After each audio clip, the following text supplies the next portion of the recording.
সুন্দর লিখেছেন কাজী নজরুল ইসলাম। কাজী নজরুল ইসলাম খুব সুন্দর করে বলেছেন, মসজিদেরই পাশে আমায় কবর দিও ভাই, ঠিক কিনা? মসজিদেরই পাশে আমায় কবর দিও ভাই, যেন গোরে হতে মুয়াজ্জিনের আযান শুনতে পাই। আমার গোরের পাশে দিয়ে ভাই নামাজিরা যাবে,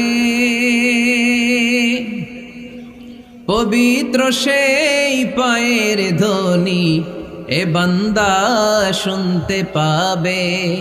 গোরা যাব হতে গুনাহগার পাইবে রেহাই, মসজিদেরই পাশে আমায় কবর দিও ভাই।